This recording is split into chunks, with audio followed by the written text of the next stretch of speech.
નમસ્કાર વિદ્યાર્થી મિત્રો, સર્વે વિદ્યાર્થી મિત્રોને જય સ્વામિનારાયણ. શ્રી સ્વામિનારાયણ ગુરુકુળ રાજકોટ સંસ્થાન દ્વારા આયોજિત SGIS ઓનલાઈન ગુરુકુળમાં આપ સર્વે વિદ્યાર્થી મિત્રોનું ફરી એક વખત હું ડૉક્ટર ધીમંત ભેંસતળિયા હાર્દિક સ્વાગત કરું છું.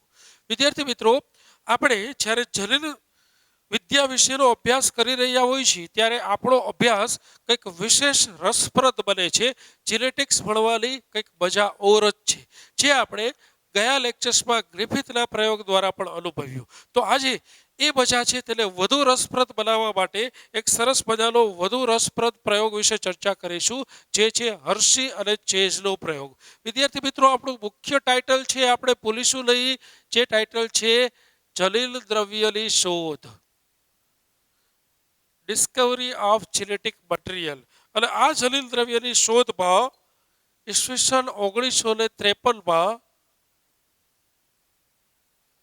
બે વૈજ્ઞાનિક છે જેનું નામ છે આલ્ફ્રેડ હર્શી અને માથિસ ચેન. અને આ બંને વૈજ્ઞાનિક દ્વારા એક પ્રયોગ ડિઝાઇન કરવામાં આવ્યો, જે પ્રયોગને આપણે ઓળખીએ છીએ હર્શી અને ચેઝનો પ્રયોગ. હવે આ પ્રયોગ સમજતા પહેલા આપણે થોડુંક વાયરસ વિશે જાણતા હોવા જરૂરી છે. મિત્રો, બેક્ટેરિયોફેજ આવું નામ તો તમે સાંભળેલું જ હશે. બેક્ટેરિયોફેજ બહુ સ્વાભાવિક છે કે બેક્ટેરિયોફેજનો અર્થ થાય એવો વાયરસ કે જે વાયરસ બેક્ટેરિયાને પોતાના યજમાન તરીકે ઉપયોગમાં લઈએ છીએ તેને કહેવામાં આવે છે બેક્ટેરિયોફેજ. એટલે કે બેક્ટેરિયાને ચેપ લગાડતો વાયરસ, જેને કહેવામાં આવે છે બેક્ટેરિયોફેજ. હવે જુઓ, આ મિત્રો આપણે એક ઉદાહરણ છે કે આ એક કોઈ બેક્ટેરિયા છે, માની લ્યો કે ઇકોલાઈ છે, બરાબર છે. આ ઇકોલાઈ નામનું એક બેક્ટેરિયા છે. જ્યારે કોઈ પણ વાયરસ, ઇકોલાઈની જ વાત નથી, કોઈ પણ બેક્ટેરિયોફેજ વિશે આ સત્ય છે એવું કહી શકાય. જ્યારે આ બેક્ટેરિયોફેજ પોતાના યજમાન કોષને ચેપ લગાડે છે ત્યારે સૌથી પહેલા એ યજમાન કોષની સપાટી પર સ્થિર થાય છે, અને એ સ્થિર થયા બાદ એ વાયરસ પોતાનું જલીલ દ્રવ્ય આ યજમાન કોષમાં દાખલ કરે છે, જેને આપણે વાયરસ દ્વારા આ બેક્ટેરિયાને ચેપ લાગ્યો છે એવું કહી શકાય. હવે જ્યારે આ જલીલ દ્રવ્ય બેક્ટેરિયામાં દાખલ થાય છે, આ બેક્ટેરિયામાં આ જલીલ દ્રવ્યની વિવિધ મોટી સંખ્યામાં પ્રતિકૃતિઓ ઉત્પન્ન થાય છે, અને અંતે આ બેક્ટેરિયા તૂટી અને વાયરસની નવી ઘણી બધી સંતતિઓ બહાર પડે છે. એ વાયરસની નવી સંતતિઓ ફરીથી નવા બેક્ટેરિયા છે એને ચેપ લગાડે છે, અને એમાંથી ફરીથી નવી સંતતિઓનું નિર્માણ કરે છે. આ રીતના વાયરસ પોતાની સંતતિમાં સતત વધારો કરતો જાય છે, જેને વાયરસનું લાઈફ સાયકલ પણ તમે કહી શકો. હવે અહીં સૌથી મહત્વની બાબત એ છે કે આપણને પ્રશ્ન એ થયો કે ગ્રિફિથ દ્વારા જ્યારે રૂપાંતરણીય પ્રયોગ છે એમાં સાબિત કરવામાં આવ્યું કે જલીલ દ્રવ્ય તરીકે DNA હોય છે, પરંતુ હજી પણ ઘણા બધા વૈજ્ઞાનિકો, ઘણા બધા બાયોલોજિસ્ટો જલીલ દ્રવ્ય તરીકે DNA સ્વીકૃત કરતા ન હતા. એ લોકો એવું માનતા હતા કે વાયરસમાં જલીલ દ્રવ્ય તરીકે પ્રોટીન આવેલું હોય છે, DNA હોતું નથી. તો હર્શી અને ચેઝના પ્રયોગ દ્વારા અંતે આપણે સાબિત કરીએ છીએ કે વાયરસમાં, મોટા ભાગના વાયરસમાં, બધા જ વાયરસમાં આપણે વાત નથી કરતા, એ જલીલ દ્રવ્ય તરીકે DNA હોય છે. અથવા સંયુક્ત રીતે કહીએ તો જલીલ દ્રવ્ય તરીકે બધા જ સજીવોમાં ન્યુક્લિક એસિડ હોય છે. પછી DNA પણ હોઈ શકે અને કેટલાક વાયરસમાં RNA પણ હોઈ શકે. તો આ બેક્ટેરિયોફેજ અને બેક્ટેરિયાની રિલેશનશિપ, આંતરિક સંબંધો જાણ્યા બાદ હર્શી અને ચેઝના પ્રયોગ વિશે પણ થોડુંક જાણીએ. હર્શી અને ચેઝે શું કર્યું કે એક બેક્ટેરિયોફેજ એવા લેવામાં આવ્યા કે જે બેક્ટેરિયોફેજને એને એવા માધ્યમ પર ઉછેર કર્યો કે જે માધ્યમ ઉપર સલ્ફર છે એ S35 નામના રેડિયો એક્ટિવ સમસ્થાનિક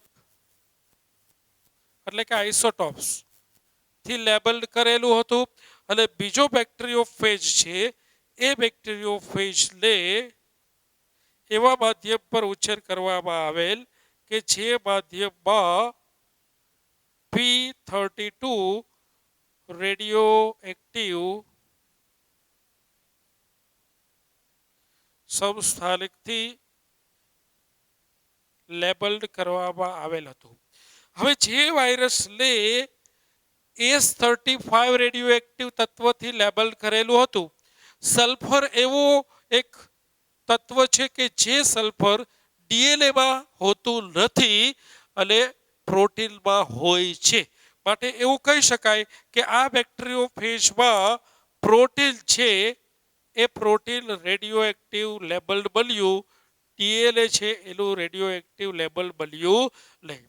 હવે બીજા કેસમાં ફોસ્ફરસ છે એવો ઘટક છે કે જેને P32 રેડિયો એક્ટિવથી કરતા ફોસ્ફરસ ક્યારેય પ્રોટીનમાં હોતું નથી, પરંતુ ડીએનએનો બિલ્ડિંગ બ્લોક એટલે કે ન્યુક્લિયોટાઇડના બંધારણમાં ફોસ્ફરસ આવેલું હોય છે. એટલે બીજા વાયરસના કેસમાં શું બન્યું કે અહીં પ્રોટીન છે એ પ્રોટીન રેડિયો લેબલ બનતું નથી, જ્યારે ડીએનએ છે એ રેડિયો લેબલ બને છે. તો આ બંને કેસને બરાબર વ્યવસ્થિત રીતે ફરી એકવાર સમજો વિદ્યાર્થી મિત્રો. પ્રથમ જે બેક્ટેરિયોફેજ છે એ બેક્ટેરિયોફેજમાં પ્રોટીન રેડિયો એક્ટિવ તત્વ સાથે જોડાયેલું છે અને ડીએનએ રેડિયો એક્ટિવ તત્વથી ફ્રી છે, મુક્ત છે. બીજા કેસમાં ઊંધું છે, પ્રોટીન રેડિયો એક્ટિવ તત્વથી મુક્ત છે, જ્યારે ડીએનએમાંથી રેડિયો એક્ટિવિટી બહાર આવી રહી છે. હવે શું કરવામાં આવે છે બરાબર ધ્યાન આપજો પ્રયોગ વિશે. સૌથી પહેલા એક ઇકોલાઈના કોષ અને અહીં બીજો ઇકોલાઈનો કોષ લેવામાં આવે છે. બંને ઇકોલાઈ છે. આ ઇકોલાઈ બેક્ટેરિયા પર એક ઇકોલાઈ બેક્ટેરિયા ઉપર એવો વાયરસ છે એનો ચેપ લગાડવામાં આવે છે, એનું સંક્રમણ કરવામાં આવે છે કે જે વાયરસનું સલ્ફર છે એ રેડિયો એક્ટિવ તત્વ સાથે જોડાયેલો હોય છે. અને બીજો ઇકોલાઈ છે તેના ઉપર એવા બેક્ટેરિયોફેજનો ચેપ લગાડવામાં આવે છે કે જે વાયરસનું ફોસ્ફરસ છે એ રેડિયો એક્ટિવ તત્વ સાથે જોડાયેલું હોય છે. એટલે અહીં આપણે લેબલ કરી લઈશું મિત્રો કે આ વાયરસ છે તેનો S35 રેડિયો એક્ટિવ છે તત્વ, આ વાયરસ છે એમાં P32 રેડિયો એક્ટિવ તત્વ છે એ જોડાયેલ છે. પરિણામે હવે જ્યારે આ વાયરસ છે તેનું સંક્રમણ કરવામાં આવે છે, એ સંક્રમણ કરવાથી મેં તમને જેમ દર્શાવેલું એમ કે આ વાયરસ છે એ વાયરસ છે જ્યારે એ પોતાના યજમાન કોષ એટલે કે બેક્ટેરિયામાં પોતાનું જલીલ દ્રવ્ય દાખલ કરે છે. આપણે હજી સુધી જાણતા નથી કે આ જલીલ દ્રવ્ય તરીકે શું છે, એ આપણે પ્રયોગના અંતે સાબિત કરીશું. પરંતુ પ્રોટીન અથવા ડીએનએ જે કંઈ પણ છે એ જલીલ દ્રવ્ય આ બેક્ટેરિયામાં દાખલ કરવામાં આવે છે બેક્ટેરિયોફેજ દ્વારા. જ્યારે અહીં જે કંઈ પણ જલીલ દ્રવ્ય છે એ જલીલ દ્રવ્યને આ બેક્ટેરિયામાં દાખલ કરવામાં આવે છે. હવે જ્યારે આ ચેપની પ્રક્રિયા પૂર્ણ થાય ત્યારબાદ અહીં બ્લેન્ડિંગ કરવામાં આવે છે. બ્લેન્ડિંગ કરવાનો હેતુ એ છે, બ્લેન્ડરથી જ્યારે એને રોટેટ કરવામાં આવે છે અને ફેરવવામાં આવે છે ત્યારે આ જે વાયરસનું બહાર રહેલું ખોખું છે જેને ઓલરેડી જલીલ દ્રવ્ય અંદર દાખલ કરી દીધું છે, એ જલીલ દ્રવ્ય પ્રોટીન છે કે ડીએનએ છે એ આપણે જાણતા નથી, એ આ બેક્ટેરિયાથી અલગ પડી જાય. હવે જ્યારે બ્લેન્ડિંગ કરવામાં આવે છે ત્યારે આ બેક્ટેરિયા છે એ પોતાના બેક્ટેરિયોફેજથી અલગ પડી જાય છે. એટલે કે બેક્ટેરિયોફેજનું બહાર રહેલું ખોખું છે એ ખોખું આ બેક્ટેરિયાથી છૂટું પડી જાય છે આ રીતના. અને અહીં પણ બ્લેન્ડિંગ કરવાના લીધે આ બેક્ટેરિયોફેજ છે એનું ખાલી ખોખું પોતાના બેક્ટેરિયાના કોષથી છૂટું પડી જાય છે. હવે છૂટું પડે છે એ પહેલા પોતપોતાના જલીલ દ્રવ્ય એ બેક્ટેરિયામાં દાખલ કરી ચૂક્યા હોય છે. તો અહીંયા પણ જલીલ દ્રવ્ય બેક્ટેરિયામાં દાખલ થઈ ચૂક્યું છે. તો બ્લેન્ડિંગ કરવાનો હેતુ એ છે કે ચેપગ્રસ્ત બેક્ટેરિયા છે જે શરૂઆતમાં પોતાના બેક્ટેરિયોફેજ સાથે જોડાણ ધરાવે છે, બેક્ટેરિયોફેજ આ બેક્ટેરિયાની સપાટી પર જે સ્થાપિત થયેલા છે તેને અહીંથી ઉખેડવા માટે, તેને અહીંથી છૂટા કરવા માટે અહીં આપણે બ્લેન્ડિંગ કરીએ છીએ. આ બ્લેન્ડિંગ થયા બાદ જે નેક્સ્ટ સ્ટેપ છે એ છે સેન્ટ્રીફ્યુગેશન.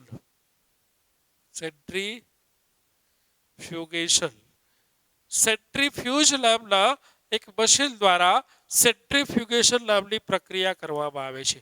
હવે જ્યારે આ પ્રક્રિયા કરવામાં આવે છે ત્યારે સેન્ટ્રીફ્યુગેશન દરમિયાન કેન્દ્રગામી બળ અને ગુરુત્વાકર્ષણ બળની અસર તળે ભારે વસ્તુ છે એ ટ્યુબમાં નીચેની તરફ જમા થાય છે અને હલકી વસ્તુ છે એ ટ્યુબમાં ઉપરની તરફ જમા થાય છે. એટલે બહુ સ્વાભાવિક છે કે જ્યારે આ ટ્યુબ્સને આની અંદર સેન્ટ્રીફ્યુજમાં મૂકવામાં આવે છે, અહીંયા પણ આ ટ્યુબ છે જેની અંદર બેક્ટેરિયો અને બેક્ટેરિયોફેજ બંને છે તેને સેન્ટ્રીફ્યુજમાં મૂકવામાં આવે છે ત્યારે હલકી વસ્તુ શું છે તો કે બેક્ટેરિયોફેજ છે.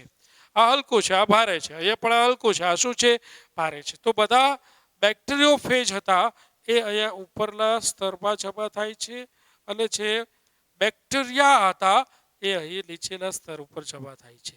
સેમ વસ્તુ અહીંયા પણ થાય છે મિત્રો. યાદ રાખો કે બેક્ટેરિયા હતા એ બધા અહીંયા બોટમ એટલે કે નીચેના તળિયાના ભાગે જમા થાય છે, જ્યારે બધા વાયરસ હતા એ નિતારના સ્વરૂપે અહીં સૌથી ઉપરના સ્તર ઉપર જમા થાય છે.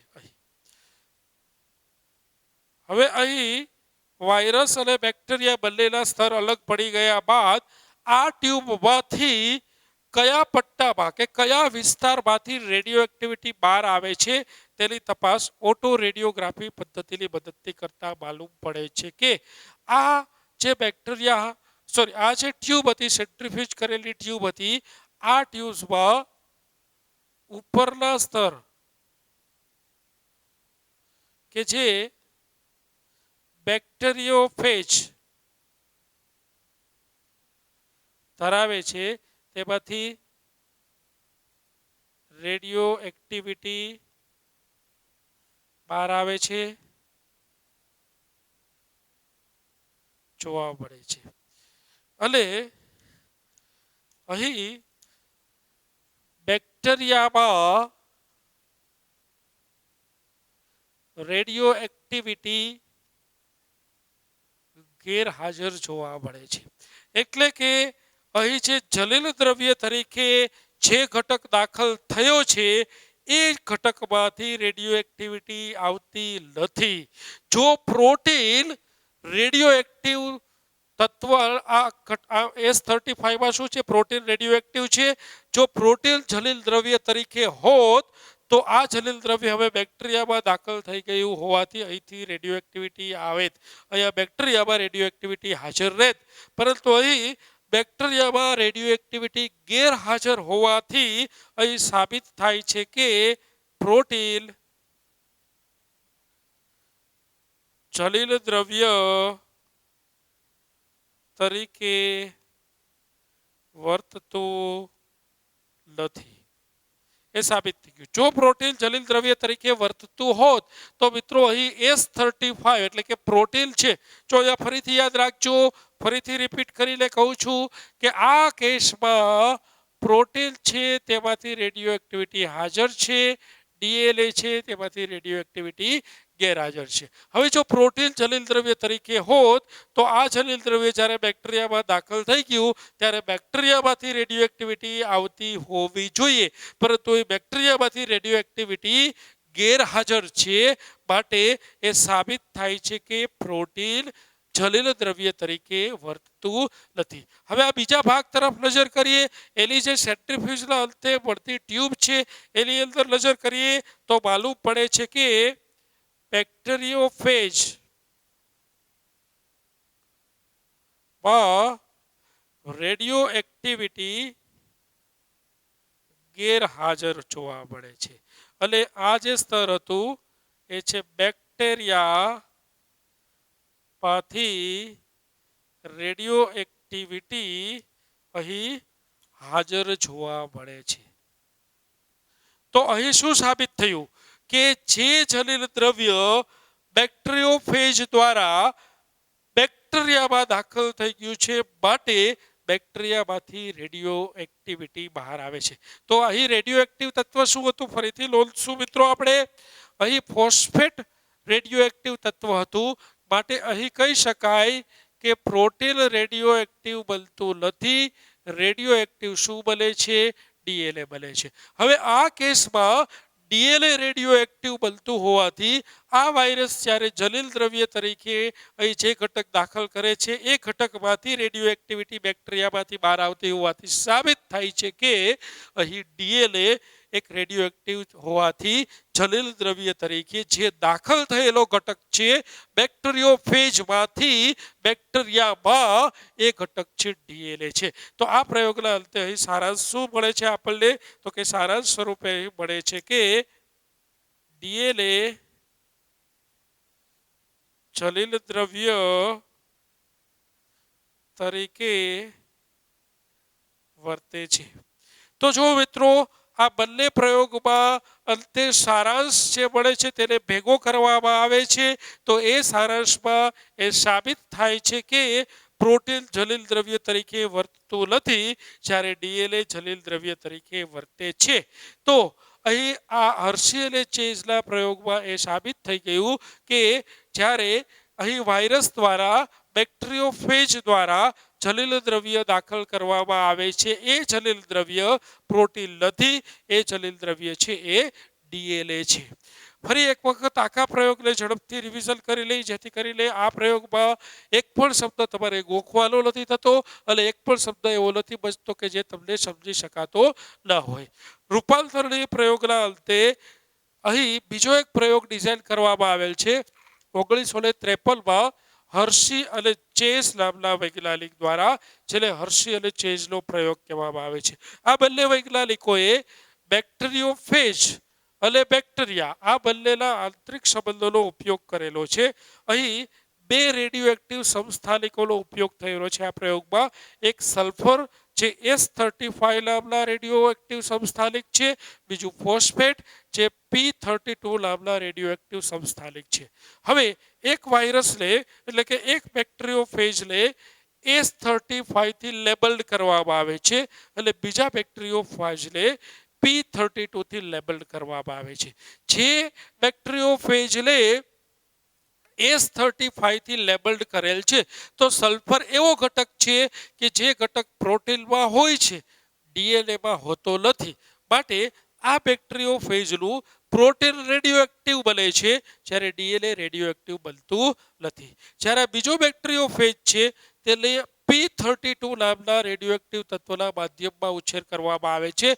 પરિણામ એ આવે છે કે અહીં ફોસ્ફરસ છે એ ડીએનએમાં હોય છે પરંતુ પ્રોટીનમાં હોતું નથી. પરિણામે આ બીજો બેક્ટેરિયોફેજ છે એમાં પ્રોટીન રેડિયોએક્ટિવ બનતું નથી, જ્યારે ડીએનએ રેડિયોએક્ટિવ બને છે.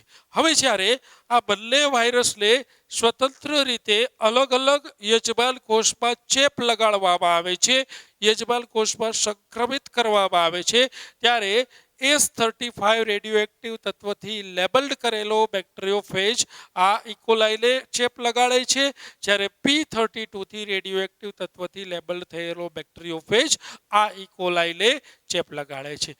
હવે જ્યારે કોઈ પણ બેક્ટેરિયોફેજ પોતાના યજમાન કોષ તરીકે જે બેક્ટેરિયા છે તેને ચેપ લગાડે છે ત્યારે સ્વાભાવિક છે કે એ ચેપ દરમિયાન એ બેક્ટેરિયોફેજ પોતાનું જલીલ દ્રવ્ય બેક્ટેરિયામાં દાખલ કરે છે. એ જલીલ દ્રવ્ય શું છે તેના વિશે આપણે છેલ્લે ચર્ચા કરીશું, પરંતુ અહીં આ વાયરસ જે પોતાનું જલીલ દ્રવ્ય છે તેને બેક્ટેરિયામાં દાખલ કરે છે. આપ જોઈ શકો છો અહીં આ વાયરસ પણ પોતાનું જલીલ દ્રવ્ય આ બેક્ટેરિયામાં દાખલ કરે છે.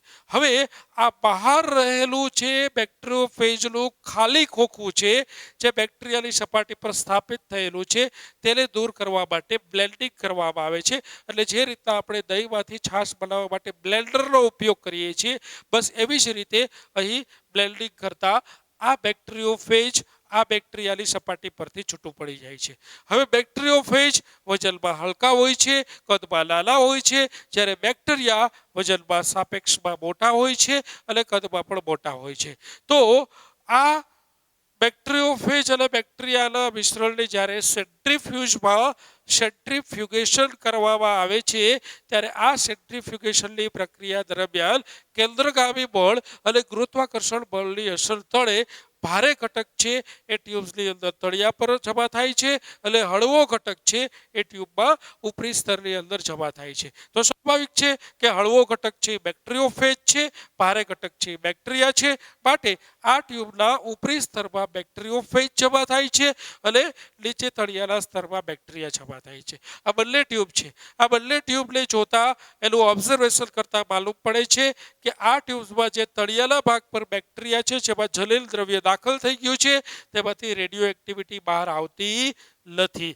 માટે અહીં પ્રોટીન રેડિયો એક્ટિવ થયેલું હોવાથી એ સાબિત થયું કે અહીં જે જલીલ દ્રવ્ય બેક્ટેરિયામાં દાખલ થયું છે એ પ્રોટીન નથી.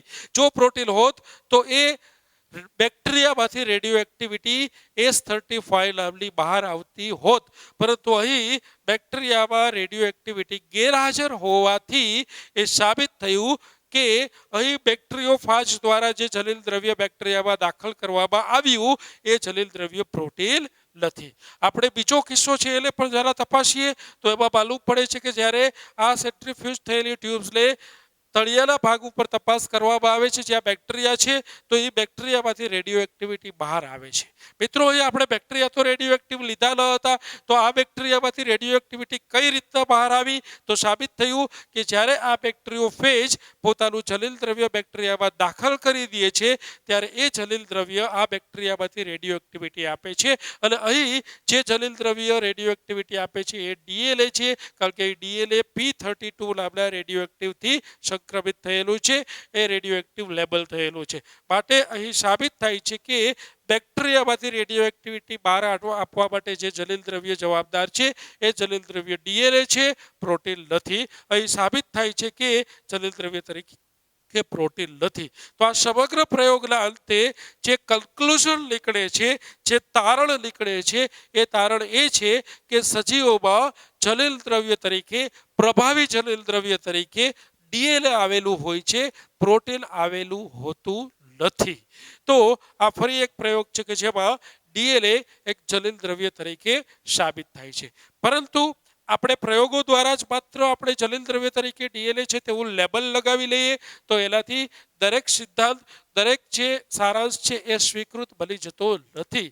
કેટલાક વૈજ્ઞાનિકોના મત અનુસાર એવા વાયરસની પણ શોધ કરવામાં આવી છે કે જેમાં જલીલ દ્રવ્ય તરીકે ડીએનએ નથી પરંતુ ડીએનએના સ્થાને આરએનએ છે. તો એના વિશે શું કહેવું જોઈએ એના વિશેની ચર્ચા જલીલ દ્રવ્ય તરીકે ડીએનએ છે એવો નેક્સ્ટ ટોપિક છે જેમાં આપણે કોઈ આદર્શ જલીલ દ્રવ્યના ગુણધર્મો શું હોય છે તેના વિશેની ચર્ચા કર્યા બાદ આપણે ભણીશું. તો નેક્સ્ટ લેક્ચરમાં ફરી એક મેચ, જે રીતના ક્રિકેટ મેચ ચાલી રહ્યો છે, ક્રિકેટ મેચમાં આપણે હંમેશા વાંચતા હોય છીએ કે ઇન્ડિયા વર્સિસ ઓસ્ટ્રેલિયા અથવા તો ઇન્ડિયા વર્સિસ પાકિસ્તાન, એવી જ રીતે આપણે નેક્સ્ટ લેક્ચરમાં ફરી એક મેચ રમવા તરફ આગળ વધીશું અને એ મેચ હશે ડીએનએ વર્સિસ આરએનએ. બંનેમાંથી ઉત્કૃષ્ટ પ્રભાવી જલીલ દ્રવ્ય કયું છે તેના વિશે આપણે નેક્સ્ટ લેક્ચરમાં ચર્ચા કરીશું. ત્યાં સુધી દરેક વિદ્યાર્થી મિત્રોને જય સ્વામિનારાયણ.